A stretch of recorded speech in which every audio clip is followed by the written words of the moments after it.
1950년 6월 25일, 북한의 남침으로 전쟁이 일어났습니다. 전쟁으로 인해 많은 가족들이 헤어졌는데요. 그중 납북자, 그리고 납북자 가족이라 불리는 사람들이 있습니다.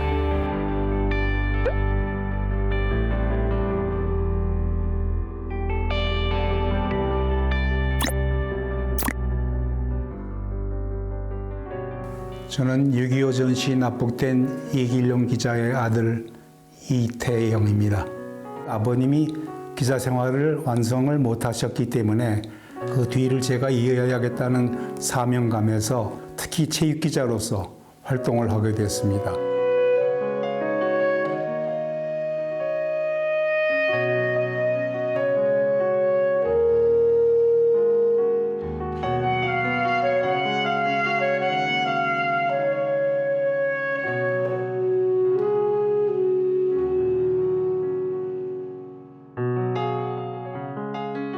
회사 내에서 승인을 받지 않은 채로 개인적으로 조사부 기자, 또 재판부 기자, 사진부 기자, 기자들끼리 동맹을 해서 신문에 나가는 일장기를 지우거나 삭제하거나 여러 가지 수단을 방법 가리지 않고 4월 25일자 신문에 대대적으로 일장기를 말소하게 된 것입니다. 일제 강압을 이기시면서 항거하셨고 항일 투쟁을 벌이셨고 4차례의 옥고를 치르셨습니다. 무기정관 할 당시에 이길용 기자는 일체 사회 활동을 못한다는 전제 조건이 있었습니다. 그럼에도 불구하고 해방이 되자마자 다시 복직을 하십니다. 특파원 신분으로 38 이북, 이남, 해주, 개성 일대 활동 상황, 미군과 수호군의 주둔 상황 이런 것들을 보도하기 시작해서 그것이 큰 문제가 됐습니다.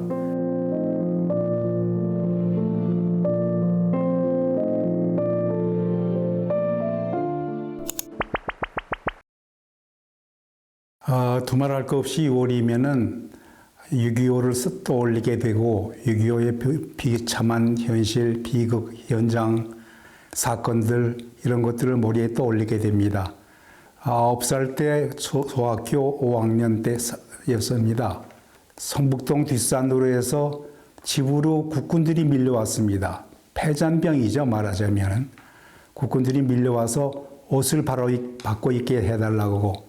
그래서 국군복을 벗기고 다시 민간복으로 바꿔 입고 그 사람들은 한강변으로 도망쳐갔습니다. 그렇게 해서 전쟁이 터진 것을 알았고 해화동 로타리의 언덕 위에 시체들이 널브러져 있었고 그 처참한 현장을 보면서 이것이 바로 민족의 비극이로구나 하는 것을 깨달을 수 있었습니다. 처음에 북한군이 서울에 들어오자마자 정치 동맹인 이런 것들을 만들어가면서 사람들을 회유하기 시작했는데 거기에 응하지 않자 작전을 펴서 그다음부터는 끌어가기 시작했습니다. 특히 동료 언론인들이 피하라고 도망치라고 여러 가지 권고했음에도 불구하고 내가 민족 앞에 죄를 진 것이 무엇이냐. 그래서 끝까지 저항하셨습니다. 물론 항일 투쟁을 하셨지만은 남북관계에서는 특별하게 하신 일이 없었기 때문에 거기에 대해서 거부를 하셨는데 결국 7월 17일 날 마을에 나가셨다가 아마도 정치보호 이부원인 걸로 알고 있습니다.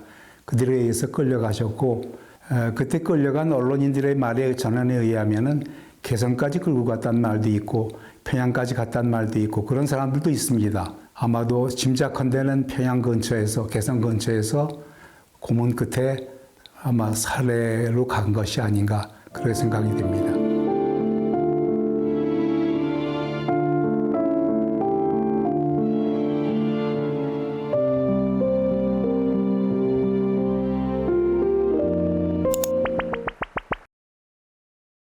종전이 된 뒤에 국제기자연맹을 통해서도 호소를 했고 유엔을 통해서도 호소를 했고 여러 경로를 통해서 호소를 했는데 답변은 그런 사람은 없다. 존재하지 않는다.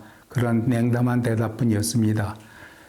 그러다가 남북 스포츠 교류가 시작되면서 한 번은 송기정 선생이 앞장서서 일본에서 북한 기자들을 만나서 그분들은 어디 가셨느냐? 근데 그런 사람들은 모른다. 끝내 밝혀지지 않은 채로 남북 인사들은 정체는 미국 쪽으로 빠져들어갔죠. 아버님은 오로지 신문밖에 모르셨습니다.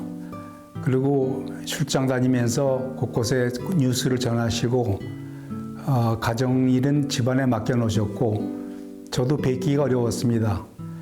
가끔 어쩌다가 동아일보를 찾아가서 점심 사달라고 졸라서 식당에서 점심 사 먹던 일, 또는 화신백화점 엘리베이터 처음 타보던 일, 그런 일 몇 가지만 머리에 떠올리는 것이고 아버님에 대한 실감을 못했었는데 떠나시고 나니까 마음이 텅 비었고 아버님이 만드신 여러 가지 책들, 글들 이런 걸 볼 때마다 더욱 슬퍼지는 건 어쩔 수가 없는 현실이겠죠.